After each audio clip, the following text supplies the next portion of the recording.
It's the first Monday of the month, and it is our question and answer show. This is Coaching for Leaders, episode 291. Produced by Innovate Learning, maximizing human potential. Greetings to you from Orange County, California. This is Coaching for Leaders, and I'm your host, Dave Stachowiak.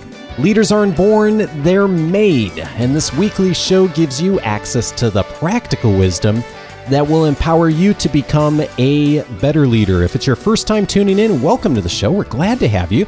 Once a month, the first Monday of the month, in fact, we open up our lines to connect with our audience and to hear from you of what is top of mind for you around leadership. And you can send in your questions for future Q&A shows at coachingforleaders.com/feedback. That's the best way for them to get considered.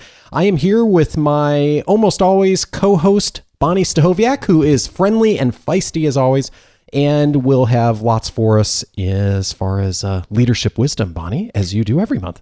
I'm not thinking the listeners necessarily know that I'm feisty unless you tell them, but maybe they do. Maybe I'm just kidding myself. I think it's probably a known quantity at this point. I am so grateful to all of you who have written in to just tell us that you enjoy our banter back and forth, and also that a few of you have even said that you sort of wish we did some kind of a marriage podcast, which, gosh, if we had room for another podcast, I'd bring back our tech couple podcast, but that's a story for another day. But Dave and I don't get competitive really about hardly anything, but I've just got one thing going on these days, Dave. Oh, is this the thing you were telling me about? The social media stuff? Yes. Dave pretty much is going to, if it is a competition, he's going to win in every area, like email subscribers and podcast listeners and all that. And I just want one thing. I want to master Twitter. I want to be the winner of the dominate. Twitter race. I was going to use that word, but I chose not to, but you just put it right out there. So yes, if anyone listening, and actually I think technically you have to put it in the show notes if I mention it. So I am Bonni 208. I would love to be connected on Twitter, and I find such value out of it as a service. And so yeah, we could be connected. And I don't think that Dave's Twitter account is available anywhere. So yeah, don't do that. Don't follow both of us because that's going to ruin it. Just me. Bonni 208. It has to go in the show notes. It's in the rule book somewhere. This is also a good point to bring up the fact that you are a Bonni without an E. Yes, I am a Bonni without an E. Just one more reason to get a little bit of feistiness behind you there. Huh? Yes, but enough about me and enough about Dave. I know we have a question from Elizabeth, and we should get started. We do. We've got lots of good questions today. The first one is from Elizabeth, and she asks, in your experience, what are some of the best practices for keeping team goals front and center? She says, each year our group gets together and does a stop, start, continue exercise. That is the first step in setting our SMART goals for the new year. However, we always struggle with how to best record these SMART goals and then how to display them in a common visible location, which would keep them front and center and make us more accountable in getting them done. I'm curious what others in your community of leaders have found to be helpful in this matter. Elizabeth, thank you for your question. This is such an important thing to be thinking about, especially if you're going to spend the time to set goals. If we don't follow up on them, as you clearly already know, they really lose their value. In fact, I think it almost has an inverse relationship if we don't end up following up on them. You mentioned one key factor in following up and being accountable to goals, and that is the visibility of the measurement of our goals. And just like even people talk about, putting things on magnets on their refrigerators, and I get so sad because when I was a kid, you actually could put magnets on your refrigerator. I've not been able to have a magnet on my refrigerator in decades, and it makes me super sad. Why did they do that to our refrigerators? But that was another story for another day, because that was such a visible place where you see it multiple times a day. But even those kinds of messaging things in a work environment or at home, it's almost though if they're there and still visible, we forget about them. So we need to have that visibility, yes, but we also need to have it incorporated into other aspects and what I call more the rhythms of a business. So I can't just have it on my office fridge, if you will, but I also need to be bringing it into team meetings that we're having on a regular basis.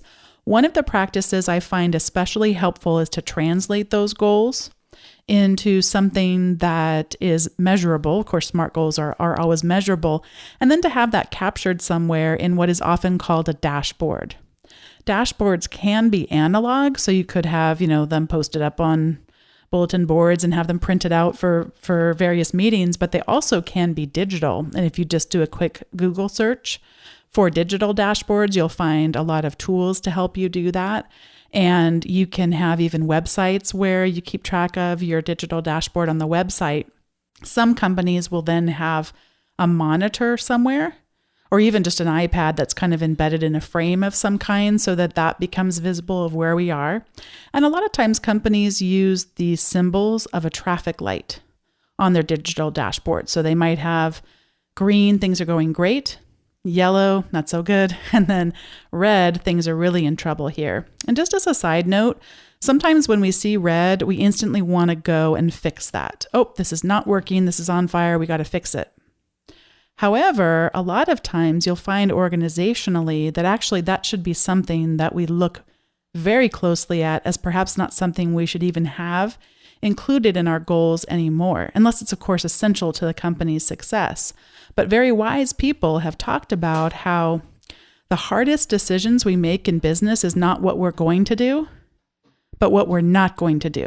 And sometimes these dashboards, if we revisit them regularly, we're having these kinds of tough, really important conversations, we can really revisit our goals on a more frequent basis. One of the things I know that Dave has been doing a lot of reading about and implementing in his own life is just to back away a little bit from annual goals.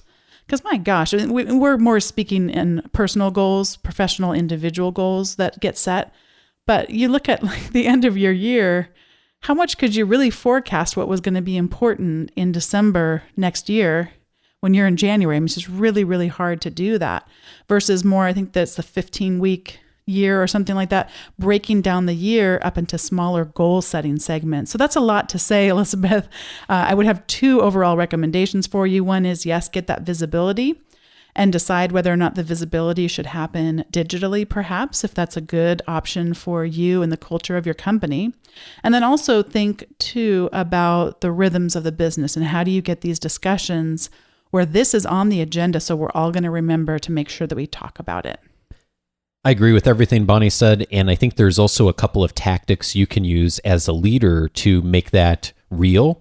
And to Bonnie's point, just because it's visible doesn't mean that it is part of the daily culture and the conversation and that everyone's paying attention to it. And it's easy for something visible to all of a sudden just become blended in with the background with everything else. So I think that one of the things that I've heard from our Academy members that has really worked for a number of leaders in the Academy is having a mantra or a sentence or a phrase that they kind of center the goals around. So there may be, 5 or 6 goals or whatever for whatever time frame it is, but they all are around a central theme. And what they've done is they've created a mantra around that, and they include it in their email signature. It's part of the tagline, even internally for the organization. It's mentioned at every staff meeting. To Bonnie's point, it's part of the rhythm and the culture of the organization. And I think that is better than trying to get people to memorize a list of goals or a paragraph mission statement or anything like that, because then that just becomes very rote. But if you have something that's very simple, maybe it's 3 or 4 or 5 words or just a short sentence that everyone can latch onto for that time frame, and that becomes a part of the conversation regularly, I think that can be really powerful. And then to go along with that, to further the thought on visuals, you could even create a graphic or an image or a logo that visualizes what's important for the organization this year, this quarter. And I know several of our Academy members have done that. And that's a great project for someone in the organization to do, by the way, who has a talent in that. But even if you don't have someone who's got a talent for that, so many of these services these days for a couple $100, you can design some really beautiful graphics. And I think that is worth doing for an organization if you've got something that you can visually capture and is helpful to really say in an image, which sometimes you can't say in words, and just to make that come alive for people. And then to Bonnie's point, the book I have read recently is called The 12-Week Year, and a whole bunch of us in the Academy are using this. And so one of the thoughts I was thinking when I was looking at your question was one way to get around the problem with annual goals is to not set annual goals. And I don't set annual goals anymore. I have kind of an overall framework for the year, but my goals are now quarterly. And this book, it's basically the philosophy of you take a quarter, 12 weeks, You set all your goals for that. You work the quarter, and then week 13 is review. This is week 13 for me as I'm recording this. So it's that process of then going back, seeing what you did, and then setting the next 12-week goals. And the advantage of doing that is you've still got a longer time frame to get goals done and make some significant progress. But to Bonnie's point, I don't know what's going to be happening in December 2017 right now. I mean, I guess if you're in an established organization and things have been going kind of the same for the last 10, 15 years, and you know your customers and all that's pretty well predicted, I think that's easier. But a lot of the organizations I work with these days, it's hard to know what's going to be going on 6, 7, 8, 9, 10 months, not only in our personal lives, but professionally. And so I've taken to really setting things quarterly, and a lot of the leaders in our academy are doing that now too. And I found that to be much easier to keep things top of mind and to keep things very focused on where they're going. So I'd recommend that book and check that out. I hope one of those ideas is helpful to you. This next question is from Allison. I'm currently a school psychologist working in a public elementary school. I stumbled across coaching for leaders after feeling like I had hit a crossroad in my career. While I've only been a practicing school psychologist for 3 years, I've quickly become frustrated and impatient with our public education system. Despite these unsettled feelings, I'm confident that my time in schools has helped me develop a number of skills, particularly soft skills that closely parallel those skills needed to be effective in other professions. As a result of listening to your podcast and networking with others in the field, I've become very interested in organizational leadership and development. However, having no experience in business or the corporate world, I'm unsure of where to begin and intimidated by the journey.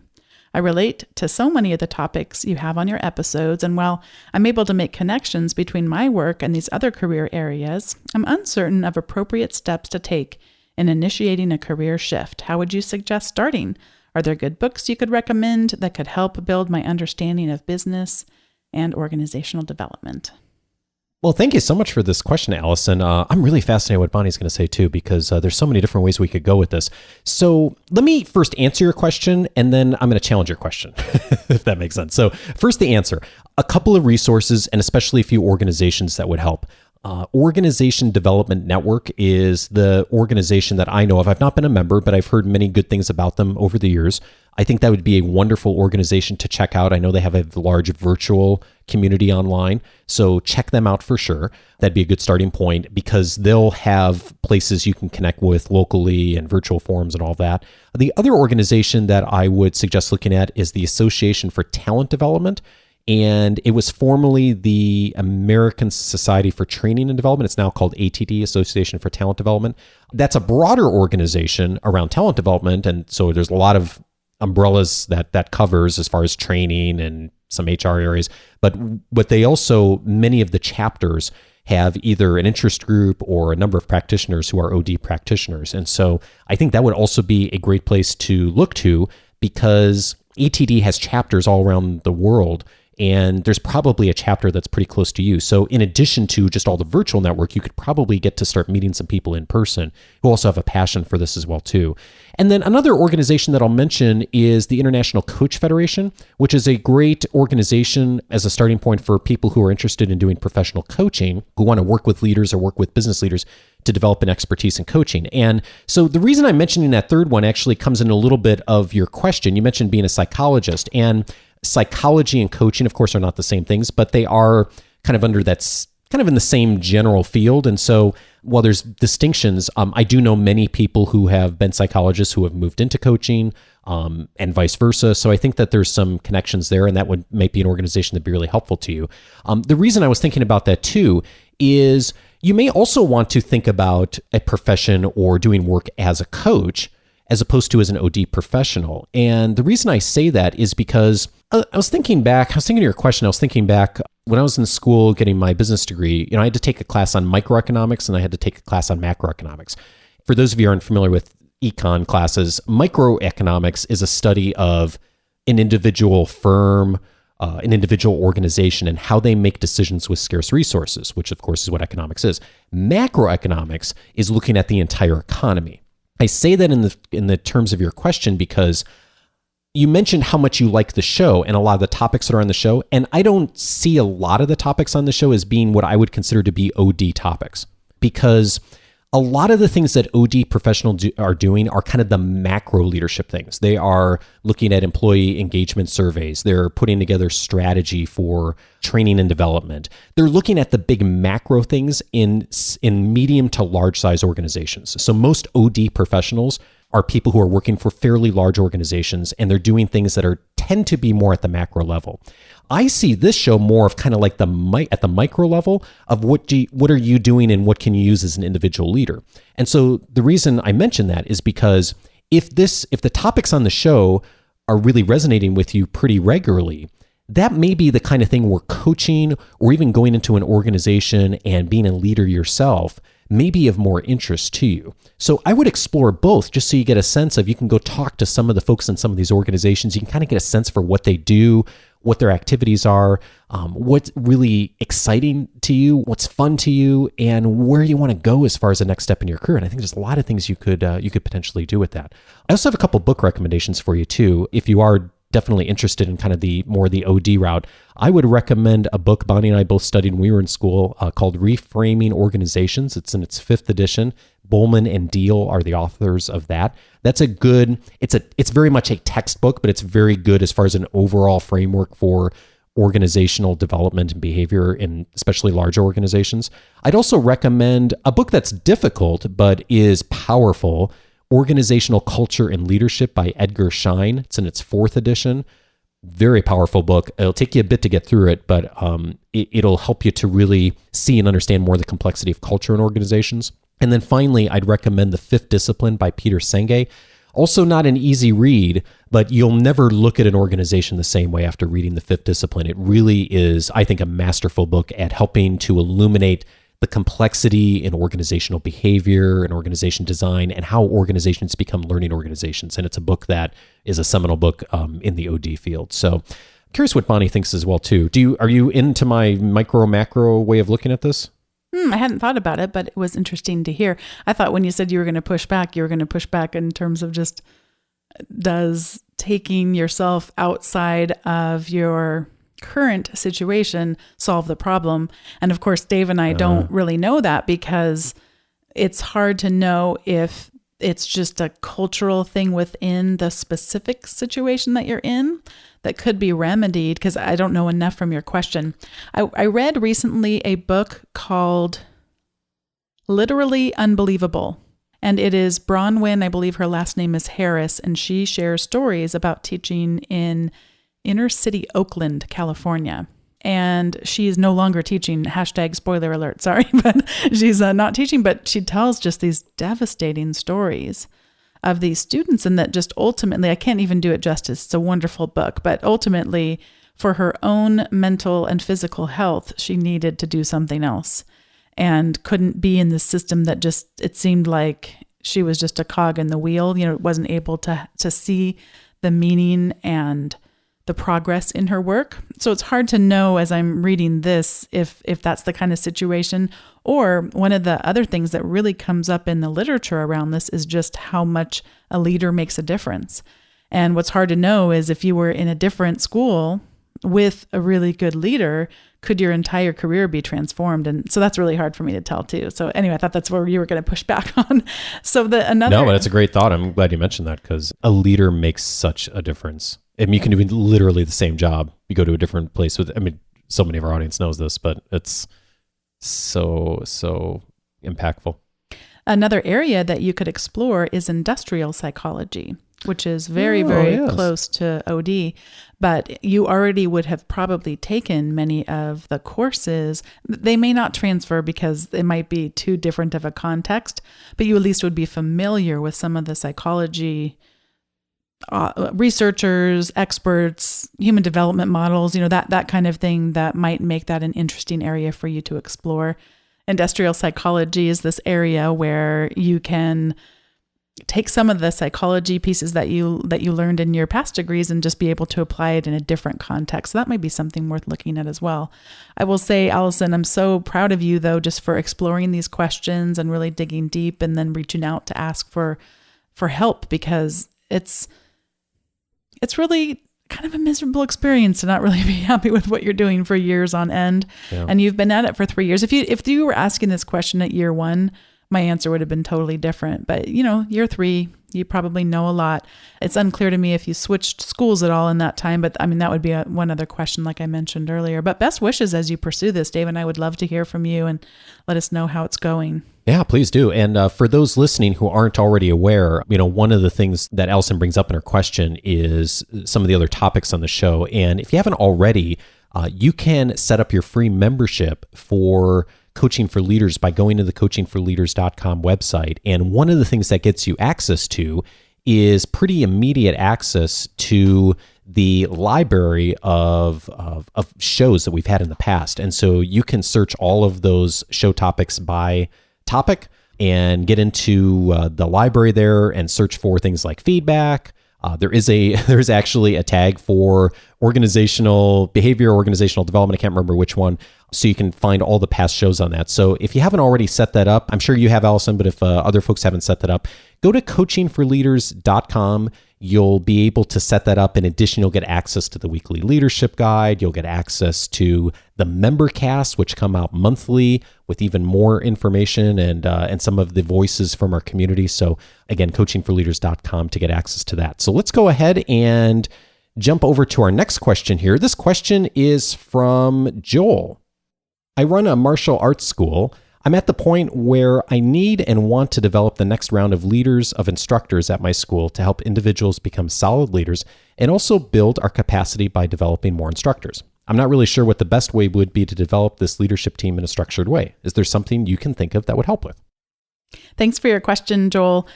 I'm so glad to see that you paying attention to something like this and just being proactive about developing leaders. The first thing that I would think about doing is developing a list of competencies. And you can look in 2 places for this. One is the individuals who already are existing leaders who are superior and who you just kind of love to replicate if that was possible and didn't cause all sorts of issues, a la the movie Multiplicity from the 80s, I believe it was. But also look to the leaders that have failed or are unable to produce the kind of results. And so you want to look at both ends of the spectrums and articulate a set of competencies. And once you have competencies, then you can kind of map out a development plan based on those competencies and come up with a list of resources and a methodology for working through and growing in those areas of competence. Joel, I love that as a starting point, what Bonni just mentioned. And once you're there, then on a practical level, I'd start looking to who you already have in front of you. So when I was reading your question, I was thinking back to my experience in teaching with the Dale Carnegie organization over the years. For those of you who aren't aware, Carnegie has many, many classes, and at some of the classes, they have people who have graduated from the course come back as a graduate coach or course coach, they call it sometimes, and they help out the instructor to instruct the class, and they get to go through the class again, but they help in a leadership capacity. And I had a lot of success over the years in having people who became graduate coaches who graduated from the class and then would come back and serve as like an assistant coach or assistant instructor. And then a number of people who would go on to then go through the instructor development path. In fact, that's one of the most popular ways at Carnegie that people go into the instructor development path. And it's not necessarily the goal of having graduate coaches in the class, but it's a nice outcome of it is that people a lot of times will get really excited about it and then move forward on it. And I was thinking about, I don't know the ins and outs of your business, of course, but you have a lot of students in front of you every single day. One of the things that I was always really conscious of whenever I would be teaching a class for Carnegie is I would, pretty early on, you kind of get a sense of who's really excited to be there, like who's kind of your star students. And I bet you have 2 or 3 of those in every room, in every class you guys hold. I would be very intentional early on when I was teaching classes to make really strong connections with those 2 to 3 or 4 people in each classroom. And I would often thank them for their engagement in the class. If they had done something in particular that had been that shown leadership in the class, I'd often point that out to them. And then I'd ask them if they'd like to do a little bit more. And I would often have them taking on a leadership role within the classroom. And even as they were in the class of helping me out, helping me with exercises, helping to coach some of the other participants. And for me, I didn't want to necessarily wait for an official, like, okay, you are an instructor or you are a coach or whatever label we necessarily put on people is I would just, if someone was ready for that, I would ask them if they were willing. And what I found over time is that I would get coaches in classes. I would get people who were really engaged to be there. And I would get people who were doing a lot more sometimes than any other coaches we'd have in the organization, just because I started asking them to help out. And so I think that this is possible for you as well, too, with the students you have in your classes, the people who show up who are really engaged, of noticing that, of thanking them, of engaging with them, of building a relationship with them, and then potentially asking them to help out, to model some of the exercises. And this is, of course, very much a part of the way that most martial arts are taught. But I think you could take a step further and ask them to help out in a leadership capacity. And that does two things for you and them. One, it gives you a sense of are they good at that? Are they good at leading others? Are they good at teaching? Are they good at coaching? Do they have the competencies that Bonni was talking about that you've already thought through and identified? But then it also does a second thing, which is it gives them a sense of if it's something they'd like. Because I've had many people over the years who would have never thought about being an instructor or coach, but all of a sudden they get an opportunity to do it a little bit. And they've done that a few times in a class and they go, oh, wow, this is great. I would really like to be an instructor part-time, or I'd really like to look for more opportunities to do this. And so you give them a chance as well to take on the leadership role and then to decide if that's something that's going to be a good fit for them. And I think you could potentially develop your instructor team just with the people you already have in front of you in the organization, amongst your students, amongst the people who are already instructors. If you look for the opportunity in every class and every interaction to give people a chance to teach, to learn about them, to find out their excitement about it, I think you could potentially do a lot with that. So good luck with that, Joel. Let us know what you do and if you decide to take our advice. The next question is from Phil. I've been listening to the show for just over a year now, and I have found it to be incredibly helpful for my own nascent leadership career. I find I use a number of the tips that you and your guests share. Michael Bungay Stanier's recent one on the key coaching questions was really helpful. I've learned about a number of other great leadership and management podcasts from your show, mostly through the other shows that you've been on. The Look and Sound of Leadership, etc. But I find myself frustrated in actually finding a good list of what podcasts are out there. iTunes top lists are hard to sift through, and the business categories often talk more about, business and then leadership. I'm wondering if you have a list of your favorite podcasts that you'd be willing to share. Phil, thanks so much for the question. I have found the same challenge in working through the iTunes catalog. And a part of the reason for the challenge is I was thinking about your question, and there's not a lot of shows that are purely leadership shows. Like you say, there's many business shows. There's a lot of online entrepreneurial shows and there's certainly many shows that talk about leadership, but as the focus point, that's one of the reasons I've listened to Tom Henschel's show over the years. You mentioned The Look and Sound of Leadership. That was one of the only shows I could find early on, even before this podcast started, that I found was really helpful around leadership and executive leadership. This show, of course, is focused on that.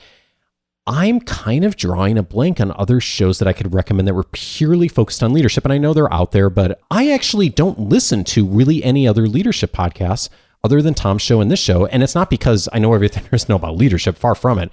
A couple of practical reasons. One is, hosting a show on leadership, I find there's so much from the guests that come on this show and from what Tom says on his show that I am already I have more than I could ever take away as far as doing and implementing in my own practice. And then the other reason too is, a lot of times when I'm listening, I kind of want to listen to something else because I think about, leadership and leadership podcasts all day long, of course. So I don't know if I have one that I could recommend to you that isn't things you already mentioned. What I can do is share with you just what I'm listening to right now. That's some of them are business related, some of them are not, but just so you have a sense of what I'm listening to. I always listen to this show, which may sound weird, but there's so much that I don't hear from guests, and there's times that when I listen, I hear tons that I didn't hear when I was in the midst of the interview. So I always listen to this show. I always listen to Tom's show, The Look and Sound of Leadership, of course. Right now, I'm listening to a few other things. I'm listening to a show called Better Off with Jill Schlesinger, which is about personal finance, which I found to be really cool. And I listened to a show called Free Agents, which is a bit about running your own business, if you're running especially a very small firm, that I like a lot. I have on here also my friend Beth Bilo has the Introvert Entrepreneur podcast, which I enjoy listening to. And my friend Beth and I are in a mastermind group together. So I've been on her show. She's been on this one. And the Mac Power Users, I listen to every week because I'm a Mac geek, and so I love listening. That's my fun show for the week. I don't listen to this daily, but Marketplace with Kai Ryssdal has been my go-to business show over the years. It's a 30-minute daily business show put out by American Public Media. Very good show. I think most leaders should probably be listening to that show at least occasionally because it gives you a sense of what's going on in the business world and the broader economy. Speaking of macroeconomics, like we were talking about earlier. The Smart Business Revolution podcast, my friend John Corcoran, who's been on the show many times. This is a show that's more for entrepreneurs, but John has the best guests on. He gets all kinds of diverse guests on and who just have all kinds of wisdom on different things. I really recommend that show if you're interested in entrepreneurship or running a small business. The Smart Business Revolution podcast would be a good one. And I listen to Teaching in Higher Ed every week, of course, Bonnie. And what else? Unemployable with Brian Clark. And I think that's probably the big ones that I listen to regularly. Bonnie, you just did a post on podcast, actually, which we could probably refer people to. I have a strength of finding podcasts and then not finding enough time to listen to them. And so, yes, I did not only write a post about what I'm listening to, but linked to a guy named Brian Alexander, who, like me, listens to quite an eclectic mix of podcasts. So I linked to his post in my post, which we will put in the show notes. And it was fun to just get a look at his list. And both he and I have been tracking what we're listening to over a number of years. So we also linked to some of our older posts so you can see what was I listening to in 2014 and then how has that list changed. And one of the things he inspired me to do this time was to categorize it so you could skip past all the ones that are about teaching in higher ed if that's not an area that is worth exploring, and go down to the shows that stretch my mind category and scroll down to business and management podcasts and get a little bit of a sense there. And then geeky podcasts. Dave mentioned already the Mac Power Users. I also love Reply All, super fun geeky podcast. And then a new one I'm listening to now from YNYC is called Note to Self. And one of the big things about Note to Self that I have found intriguing and need to follow up on is their big push toward privacy and trying to help us all become better equipped to address our own privacy concerns that we don't even realize we should have, but actually should have. And so, yeah, and they have a whole thing where you can sign up for their tutorials that kind of walk you through addressing different aspects of your own personal privacy involving your digital life that you might not have thought of before. So that's a really fun one. And then one of the things that Dave and I are finding increasingly important in terms of our own values are listening to things that allow us to be better in community with others. And part of that means listening to podcasts from people that are very different from us. And so that's been something I've been interested in doing. And just one of note from NPR is called Code Switch. And that is one that they give the example. Ever find yourself in a conversation about race and identity where you just get stuck? Code Switch can help. We're all journalists of color, and this isn't just the work we do, it's the lives we lead. Sometimes we'll make you laugh. Other times you'll get uncomfortable, but we'll always be unflinchingly honest and empathetic. Come mix it up with us. So yeah, and then one other just of note before I close off with my list and just encourage you to check out the post is I love the podcast called On Being with Krista Tippett. And I say in my post that when I listened to On Being, I feel like I'm being healed in small ways. Based on others' reactions to the show, I'm not alone in believing we're all being healed collectively when we listen together in community. And she talks to people from all different kinds of backgrounds and all different kinds of spiritual beliefs and just from all walks of life, and poets and musicians and pastors and rabbi. I mean, just a whole eclectic mix of people, but just what does it mean to be? And it's just a wonderfully produced show, and I really, really enjoy the diversity of guests.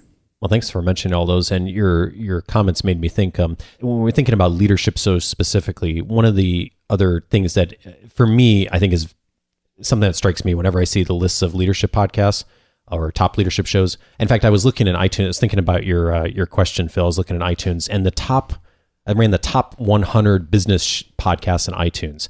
And you have to get, Bonnie, to probably, I think it was 28, 29, or 30 until you get to a show that's primarily hosted by a woman.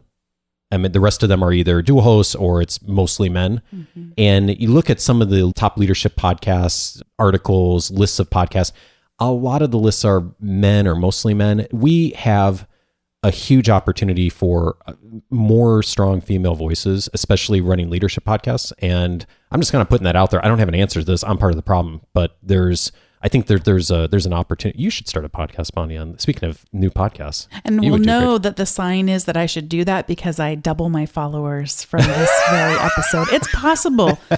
Men and women, children who are listening, it is possible I could double my Twitter followers just by you right now going to twitter.com/BONNI without NE 208 and hitting that follow button.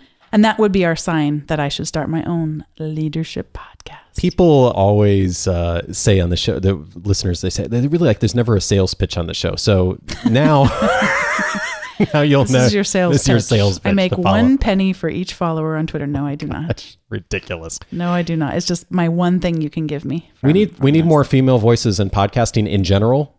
I guess this is just reflective of the business environment. It still is in 2017, Bonni, but so I have a job to help support those. So those folks out there. So anyway, maybe someone's listening and thinking about things. Shoot me a message. Love to chat with you.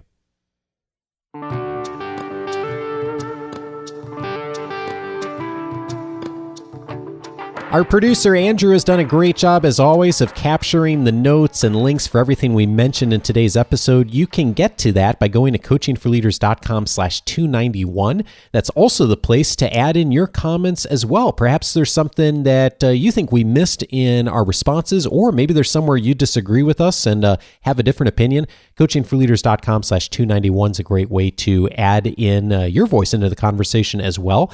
And of course, if you're already a free member and get the weekly leadership guide, you can just wait till it shows up in your inbox this coming Wednesday. All the show notes are always included with the weekly leadership guide, as well as a number of other resources I've tracked down during the week that I think will be of value to you. And I mentioned earlier how to sign up for that.